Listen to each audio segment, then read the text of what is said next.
Welcome to the Miracle Mommas Show. I am Ashley Sabali. I'm the founder of Miracle Mommas, the Miracle Mommas community. Welcome to the show. We are doing a USOA Queen series. I am your USOA Mrs. Illinois 2025, proudly representing the great state of Illinois. And with me today is a very good friend of mine, a USOA pageant sister. Kristan, would you like to introduce yourself to our audience who is listening and viewing today? Yes, of course. Thank you so much for having me. Very excited to be on your podcast. My name is Kristan Vermeulen, United States of America, Miss Maine 2025. Very excited to be on here to get to know you a little bit more, Miss Illinois, and also just to talk more. So thank you so much for having me. Well, welcome, and I'm so happy that you're here. I know that, in the Miracle Mama show, we bring on guests from all over the nation. We talk about different topics related to maternal health, because what we want to do is spread awareness and spread the love and support out there that women are not alone. And so I know that, we've had conversations before this episode, and I know that you have experienced miscarriage. And I've experienced that as well. And it's hard for women because, oftentimes they suffer in silence. But could you tell us in your own words your experience with your miscarriage and your family? Sure. This is such a vulnerable topic for many, many women out there. And I have talked to other audiences via television as well as just communities in Maine and outside of Maine about this. So when I was living in Maryland, I'm actually originally from Maryland, I had a miscarriage during my first pregnancy. I was about 8 weeks. Fairly early on in, the pregnancy, but it really took a toll on me emotionally, physically as well. Unfortunately, I had to go through a DNC process, just because I didn't fully, get, go through the miscarriage in a more traditional way, I guess. I discussed my body wasn't ready yet. And I think, the biggest thing for me in going through this miscarriage was I was carrying around a dead embryo human in me for a while because my body wouldn't get rid of it. And I think that was the most traumatic thing. I'm sure many other women have gone through that as well. And I would say that took the biggest toll to go through a DNC procedure, to go and talk to medical staff about this. It seems like it's an everyday thing for them because they see it a lot, but to actually go through it yourself, it just takes a toll. So I would say from the emotional stability, it was really rough ride. And I think what happens when it comes to these conversations we have with other, folks, whether that be medical experts or people who are in the OBGYNs, like just looking at this day to day, they think of it as like, it's just science. It happens. And that's what you hear constantly and all the time. And unfortunately, I didn't want to hear that personally. I'm sure not many females want to hear that. So that was also really tough. But I would say just looking at the positive lens of it, because, from miscarriages are very negative. I mean, gosh, like every single story that I've heard of from friends and family and women such as yourself, like it is not a fun topic to talk about. But the positive light of it, I always look at this from the other lens, is I wouldn't have connected with so many women if it wasn't for that journey. And I'm grateful for that because I feel like I can have deeper conversations with women around me about something that is so, like, people just don't talk about it. And now I feel like the conversation's turning a little bit more where we can be open more about it if we're allowing to let that happen. So that's a little like just snippet of my journey. I don't want to talk too much about it, but I feel like just community and support is just so important. But I will say the number one thing I did learn was that while there's others around you who will support you and talk, your way through that process, you got to figure it out for yourself. However you get to that happy journey again, it happens with you and how you go through your mental state who you bring into it. It's really just about you. So I would say that's my number one just tip for anyone, whoever's going through that right now. I feel you. I'm here for you. I'm here to support you. And that's all you can say. It's all you can say. So I love it. Yeah, we're not a statistic, and I think that I had no idea. So I had a miscarriage around the same time around that you experienced as well, as far as weeks. And I also went through a DNC procedure. And for those who are not aware of that, there's different ways depending on how far along you are in your pregnancy. There's different techniques. Some women choose to pass the baby naturally. I went for a DNC. My doctor had told me that that's what I should do. That's what I was told to make sure that there wasn't an infection, make sure that my chances for getting pregnant again were more on the up. I think it really depends on your healthcare provider and how far you are along. For me, though, I thought the DNC procedure was, I mean, I don't regret having it. I have three beautiful children now that I was able to give birth to, and they're healthy, they're kicking, they're screaming, they're probably fighting in the background here. So we'll level out that noise. But I think right. the DNC procedure, I was not really prepared for that. I mean, when they put you on the surgical table and you have a whole team, and I don't think I was Right. psychologically prepared for that. And I think that I know from a healthcare provider, it's more statistic based. This is what they see, this is what they do. And I think that sometimes too, I know like maybe it's the older generations, I don't know. But like my mom, like there were people close to me that said, hey, just, cry about for the weekend and then move on. Right. Move on, and then I started talking to more friends and family, and I started to realize how many more women have had miscarriages, and everyone handles it differently. But I think the key is if you if you want to be vocal about it, if you want to talk to somebody, I think that should be nurtured. I think that should be more acceptable socially, that it's Right. okay to talk about what happened. Yeah, I agree. I remember when I was first just went into my regular checkup. I was so excited. I already told my family I was pregnant.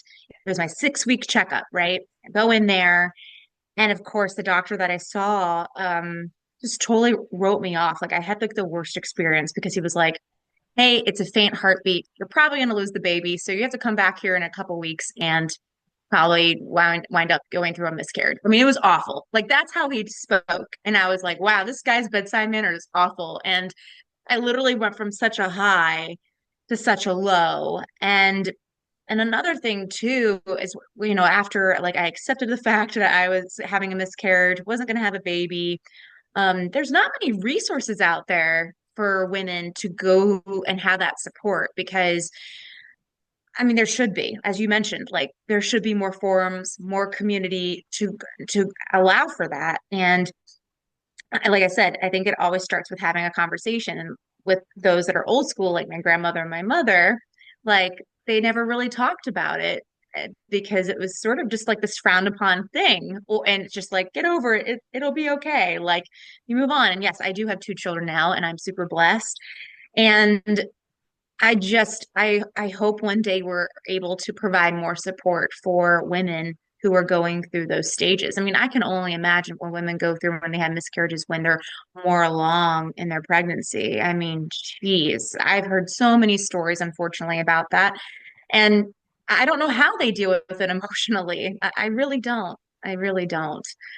So I hope one day, and I really want to strive to work with whether it be the USOA community or other communities out there to really raise more awareness about this. And kudos to you and having these conversations and starting this podcast because this is where it starts, right? This is Thank where it you. starts. Yeah. Yes. Yeah. I And I'm mean, really excited. We're going to be having, I'm glad that you mentioned the resources. We're actually doing some really great things with the Miracle Mamas community. I know this is being filmed in February 2025, but we have some really exciting things coming this year that's going to be really a great and a free resource for women anywhere. So that's going to be Oh, that's coming. But amazing. yeah, we're working really hard on it. We is primarily me, but there are a lot of people, but there are a lot of people in the background that are helping me put this together. It's a big endeavor, but I think if we had, there's so many resources, like you said, there's so many things that I had no idea, like lactation services, or Right. there's psychiatrists, professional therapists who also provide maternal health services, therapy services, and Hmm. for hormonal, and even many of them do pro bono. So if you can't Wow. afford that hourly rate, and you don't have the insurance to cover it, there are really tremendous therapists out there that do have pro bono services, and that's some of the things that we're going to be having in this resource. But Wow. this Miracle Mama resource. But I think that it's important for us to, talk about these things. So thank you for being brave and really empowering others with your story. Because I mean, it is very impactful.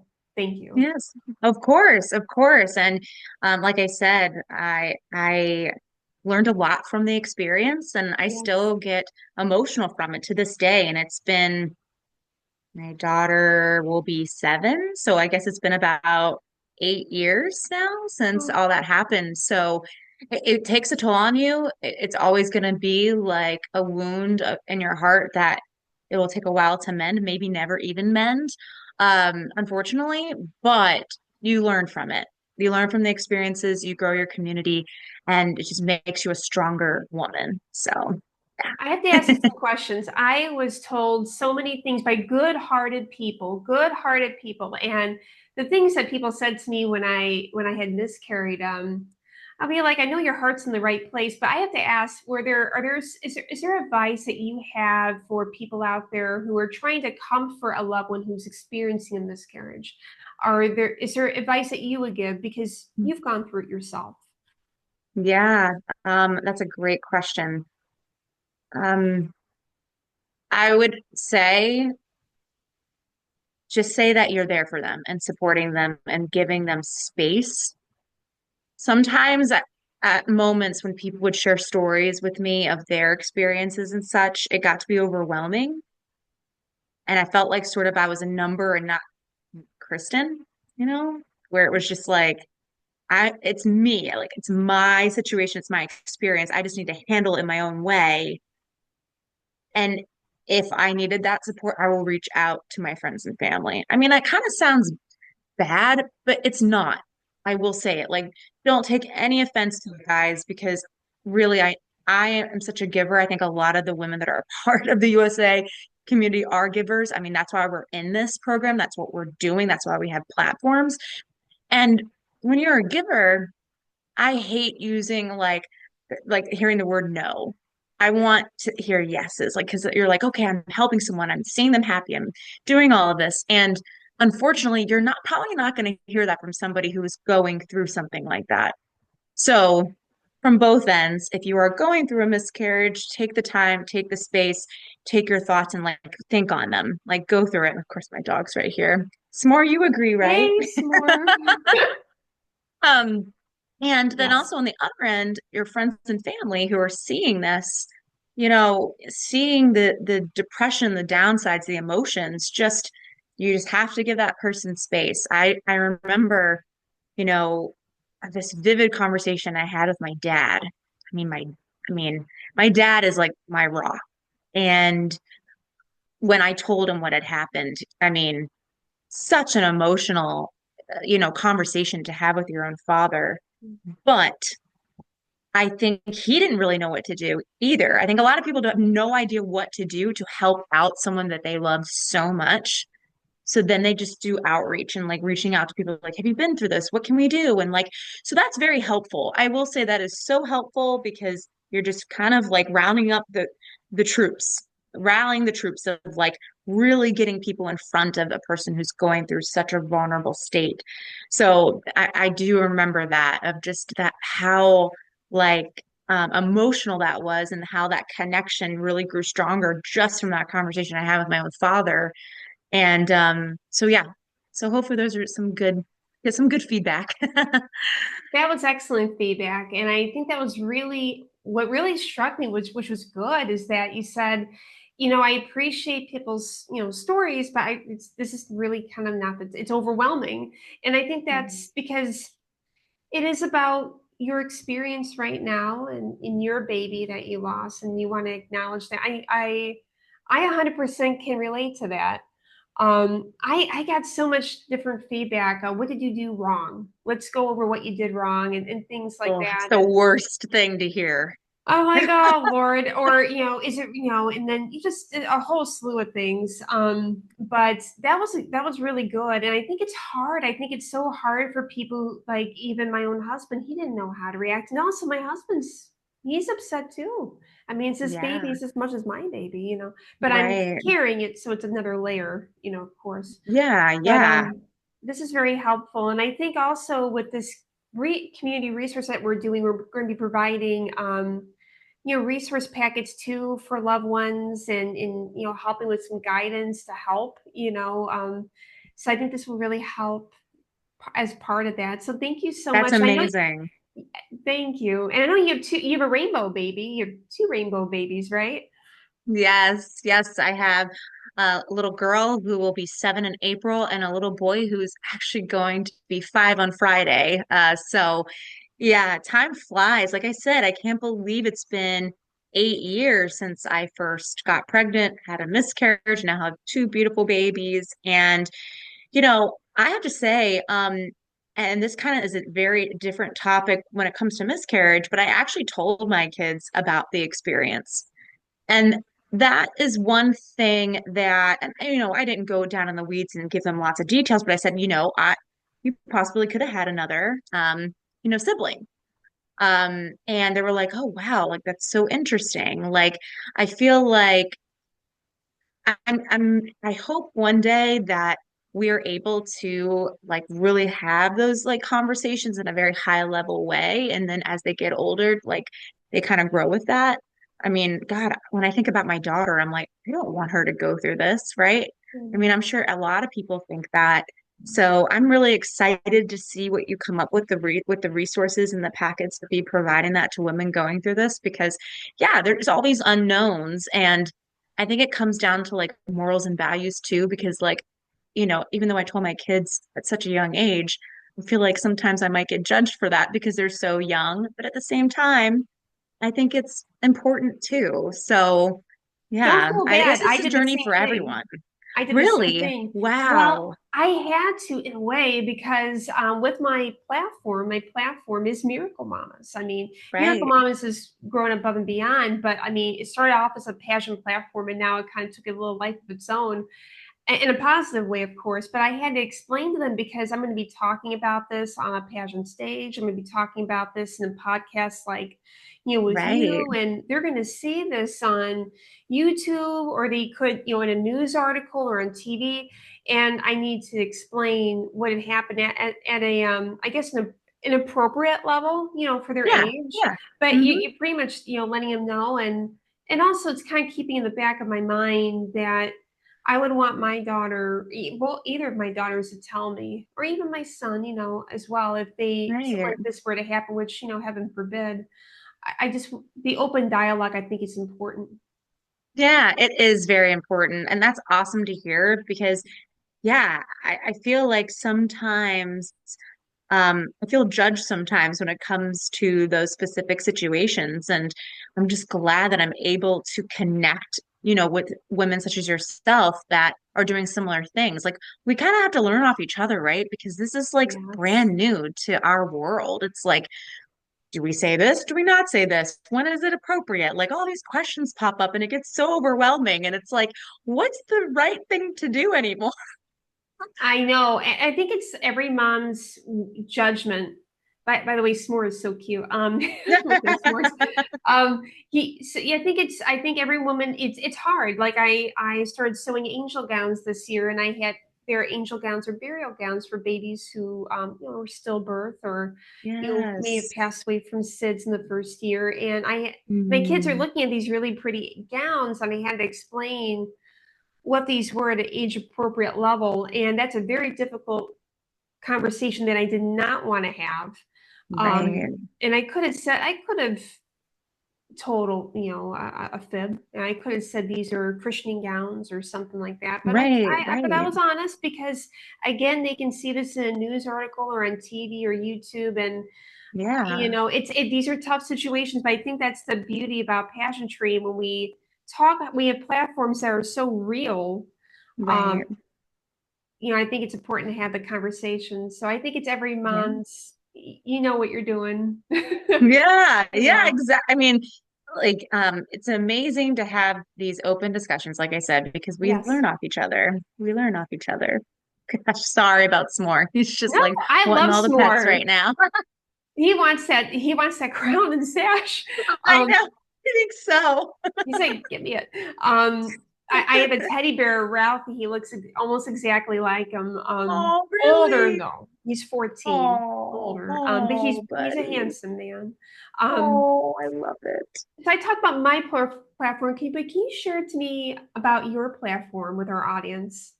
Sure. So my platform is called Makers in the United States of America. I started my platform way before this pageant. This is actually my first pageant ever competing in a pageant. So I'm very excited to be a part of this community, and I've been learning lots, and such as yourself. So Makers of the USA really stemmed from being a public relations and marketing expert. I had my own company prior to COVID, and I supported small business makers and artisans up and down the East Coast and helping them get their products and their stories out there to the media, television, radio, magazines, podcasts. So then COVID hit. That was a week after I had my second child crew, and everything was put to a halt. My whole business fell apart. All my clients were lost. They got rid of my consulting work and they said, we have no idea what PR is going to look like. We need to focus on operations. And I totally get that. And honestly, I needed to focus on my two kids because they were both at home with me at the time. So I was like, well, what can I do to give back to these makers and entrepreneurs that are scared right now because they have no idea what's going to happen to their businesses? It could easily fall apart. So I started a podcast called Makers of Maine at the time, and I interviewed makers and artisans, including my clients, past clients. And then I was introduced to new people. And it was a way to, I honestly started as like a fun hobby, and such as yourself. So Makers of the USA really stemmed from being a public relations and marketing expert. I had my own company. I wasn't making any money off it. I didn't want to. It was truly a give back moment in telling that story to an audience. That audience was quite small in the beginning, but then it grew tremendously as I grew my platform. I did a lot of outreach to a lot of organizations that support our makers in Maine. I was on Good Morning America about 6 months into the project, which was huge, Wow. huge. And then that prompted me to go national a year later. So now it's called Makers of the United States of America. So I still do a lot of interviews here in Maine, but I also went to Washington State. I've been to Maryland, where I'm originally from. I've also been to Kentucky as well as Tennessee. It has been amazing. So the whole mission behind it is to educate, uplift, and really empower voices of people who are trying to make things with their hands right here in our country. I feel like during COVID, there was a lot of scares where, factories were shutting down overseas. You weren't getting your products like in time. And it's scary, right? Like formula, for instance. You remember that? Like during COVID, where Yes. you Oh couldn't yeah. even get baby formula? It was nuts. So I was like, okay, what can we do to like really educate people that are here doing the work, making good things, but then also encouraging those that want to make things and want to bring manufacturing back to this country. And believe it or not, there's a lot of them out there. I have over 100 episodes now. I've done events across the country, like makers markets. I still am on television educating people. And, I love supporting the local economy. So it has been a journey. It has been an awesome journey. And I highly encourage everyone that's listening to listen to their stories and check out my website just to see their products and see who they are, because that's where it starts. The education piece is so, so, so important. I don't want you just to go and buy their product. I want you to get to know the maker. So that's it in a nutshell. I love it. And we'll put the links below as well for your podcast and your website. And thank you so much for taking the time to share your story. It's an intimate story. I think it's gonna really inspire a lot of women out there to share their stories and spread the, let's, increase the dialogue and also empower a lot of women as well. So thank you so much. And I can't wait to see you and cheer you on at nationals, the USOA. Same to you. Yes, it's May, Memorial Day weekend, right? Memorial Day weekend, May Yes. 2025, Las Vegas. Yes, here we come. Here we come. Here Very we excited. come. I'm looking forward to meeting you. I'm going to give you a big hug. Well, thank you Yes, so same much. here. Thank you. All right. Bye-bye. Bye.